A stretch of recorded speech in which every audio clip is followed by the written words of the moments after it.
Buonasera a tutti ragazzi, ancora i Campi Flegrei. Stavolta abbiamo trovato un rapporto segreto che è stato consegnato da 6 scienziati ragazzi, quindi alla protezione civile. Quindi come sempre si trovano documenti che col tempo poi escono fuori. In effetti c'è un documento che da oltre 6 anni, ragazzi, disturba i sonni dei responsabili di tutto, quindi diciamo il rapporto è davvero confidenziale, però sto documento è uscito fuori, quindi in effetti questo è stato consegnato nel 2013 da un gruppo di scienziati che ci ha lavorato per 3 anni, quindi sono 6 scienziati di cui non farò il nome perché è anche giusto avere un po' di privacy, quindi non lo farò i nomi anche se ci sono. Quindi tutto quello che loro hanno trovato, ragazzi, non vogliono fare allarmismo, l'intero documento sono 122 pagine. Tuttavia lo scenario descritto, ragazzi, è apocalittico, quindi il documento si basa su 5.000 anni di storia dei Campi Flegrei. Viene stimato al 95% che la prossima eruzione, ragazzi, sarà media, diciamo, non forte e non piccola, quindi diciamo una cosa metà e metà come dico io. Quindi a finale viene stimato che ci sono 4 possibili scenari.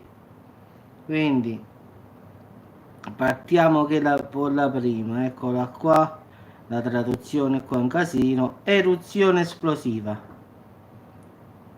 Bravo Francesco, questo è un rapporto segreto proprio, quindi l'ho trovato proprio giusto giusto, però anche se sei di lì te lo devo dire, comunque sei un amico.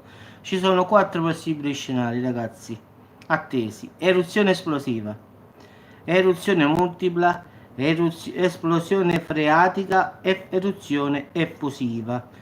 La magnitudo sarà tra i 4 e i 4,5 della scala Richter, quindi questa è la potenza del sisma, ragazzi. Gli scienziati poi ritengono possibile la generazione di un maremoto nel caso dell'attività sia a mare o in prossimità della costa e scrivono che il problema del rischio è maggiore a scala mondiale. Non esiste altrove una situazione confrontabile. Quindi diciamo ragazzi proprio la ciliegina come la chiamo io sulla torta proprio bella fresca fresca. Quindi diciamo hanno detto qual è la pericolosità dell'area vulcanica. La difficoltà è di prevedere con anticipo diciamo l'eruzione. Stiamo parlando dei Campi Flegrei, in effetti è uscito un documento segreto che non avevano divulgato perché è molto molto pesante poi per la popolazione di Napoli è molto molto pericoloso in effetti per loro. Quindi in effetti non riescono a prevedere con anticipo l'eruzione e non riescono a interpretare correttamente i segni precursori. Quindi l'arrivo del magma da una camera magmatica profonda in numerose occasioni ha preceduto l'eruzione di soli pochi giorni.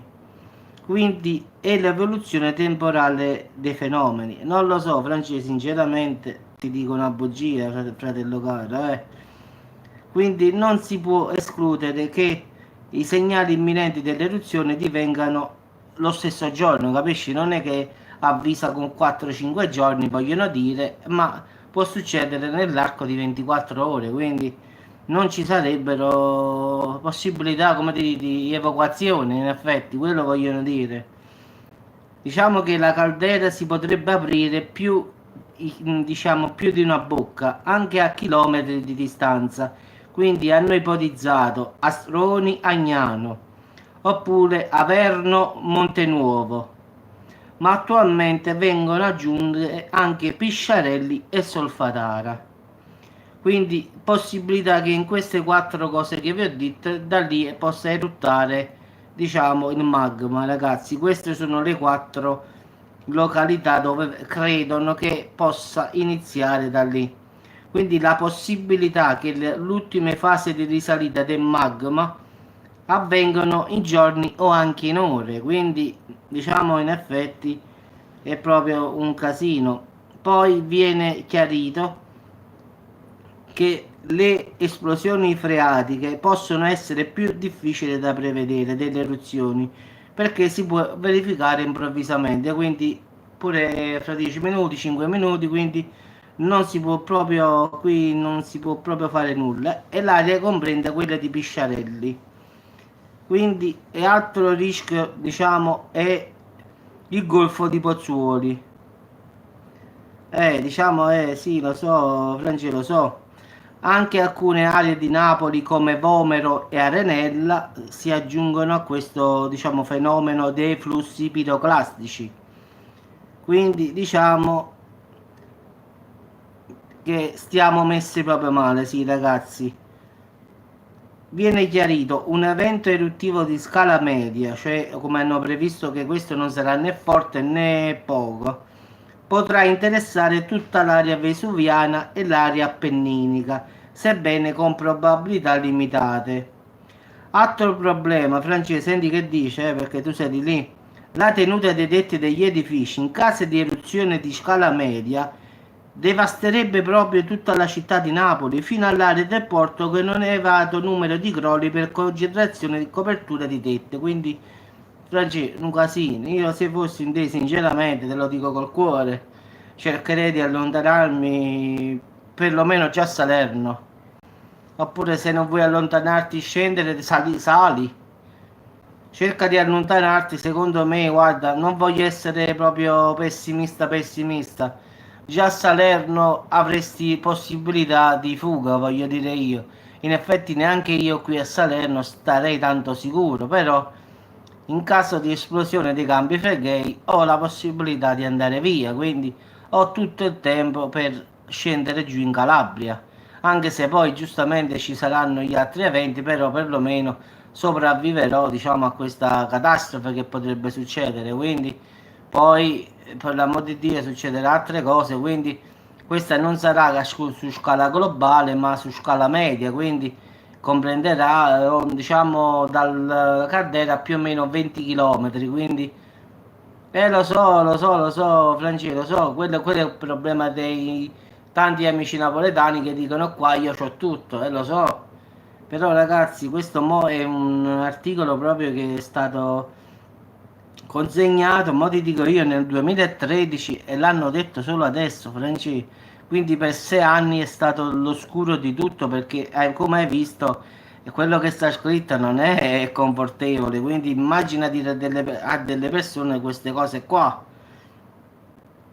Quindi i primi eventi sismici potrebbero far già crollare le case a ridosso delle vie di fughe e interrompere le stesse con serie di conseguenze sul deflusso dell'aria. Quindi no, non c'è nessuna allerta, in effetti non c'è l'allerta, però loro in questo, diciamo, rapporto che hanno fatto, allora dicono che non si sa quanto e come ci sarà un'eruzione, non si può prevedere in nessuna maniera quando succederà, però dicono succederà prima o poi, quindi non danno nessuna data, nessuna, però la certezza è che ci sta in corso questa, diciamo, caldera che si muove sotto, quindi come vedi pure in questa fotografia, vedi il fumo che esce fuori, quindi dicono la caldera deve sfogare.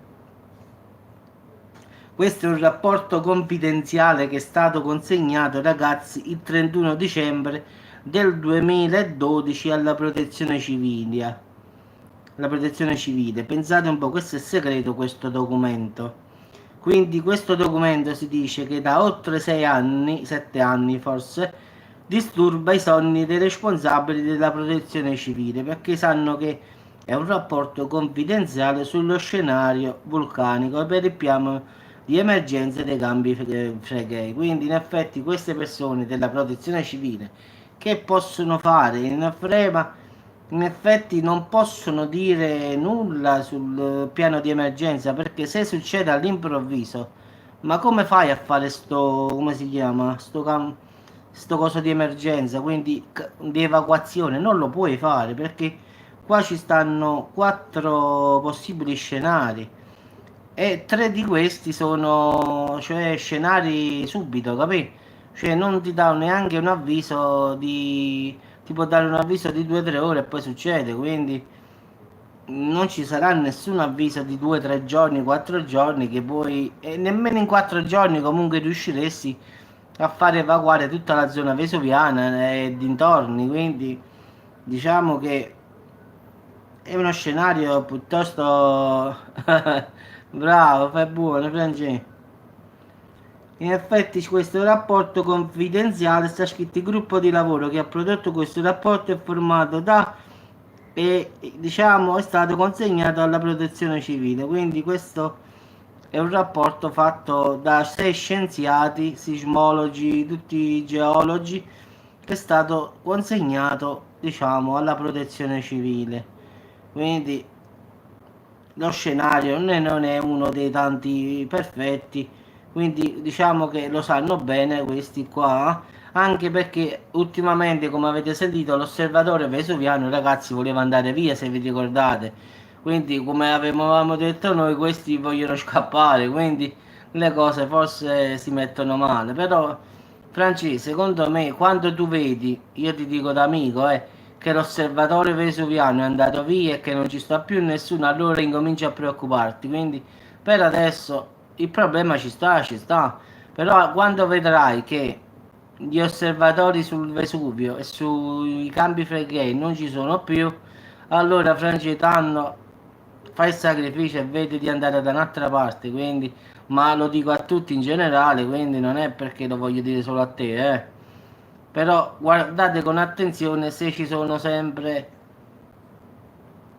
quindi fai attenzione a questi qua che vanno via, quindi quando vedete che non ci sta nessun osservatorio vesuviano oppure quello dei campi Flegrei, ragazzi, è facile intuire che le cose si stanno ingarbugliando, come diciamo noi, Francesco. Quindi fai con attenzione, osserva sempre questi comportamenti di queste persone.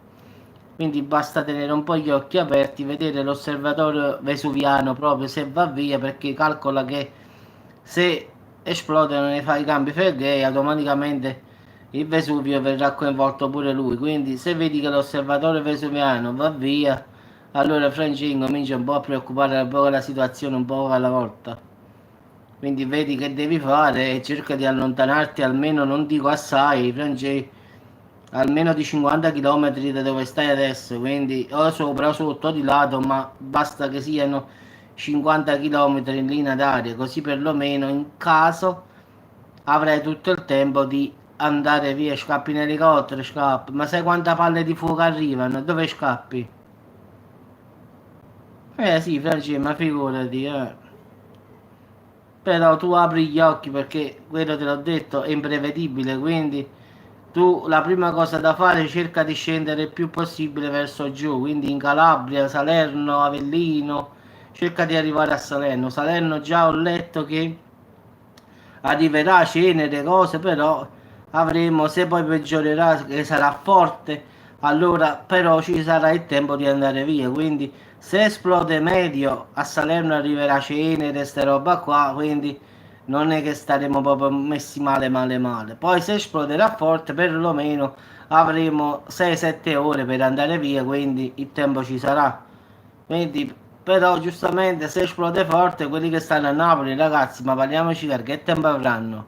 Di dire amen. Quindi mi dispiace dire queste cose, però ragazzi è così, non dico bugie. Quindi è un rapporto che a finale è uscito fuori adesso. Pensate che questo l'hanno consegnato il 2012, è uscito oggi, ragazzi. È pazzesco, come primo novembre 2019 è uscito oggi. Cioè questo qua è vecchio di 7 anni al momento. A 31 di dicembre di adesso fanno 7 anni che è stato consegnato. Cioè, è una cosa pazzesca, dai. Cioè per 7 anni questi hanno tenuto nascosto questo documento e solo ora è stato messo fuori, dai. Però io sinceramente, se facevo la protezione civile a Napoli, io già sarei andato via. E allora vedi, allora se, guarda, tu sapendo che tu sei napoletano, Franci, il consiglio è di andare in Calabria, sono come noi più o meno, perché però anche in Piemonte non è male perché al finale sono tutti del sud, quindi però in Calabria giustamente è tipo stare a casa, diciamo. In Piemonte, allora in Friuli Venezia Giulia no, perché là danno la polenta e quindi non siamo abituati ai polentoni noi, quindi polenta, fagioli, no, Franci? A Milano no, perché ti danno i brodini e dopo dici che stai ricoverato, quindi consiglio massimo Calabria. Dopo che l'avvocatello polenta, polenta, polenta. No, no, va bene. Milano, Milano, oh, brodino, risotto alla milanese e dopo dici che sto ricoverato. Invece in Calabria già si cambia un po' la storia, anduia calabrese, la salsiccia calabrese, quella la rossa piccante, già è una cosa per te. Quindi già in Calabria stai a casa più o meno.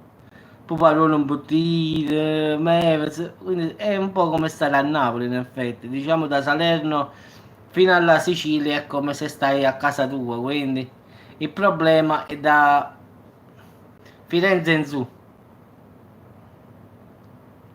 In Sardegna no, perché in Sardegna dopo no.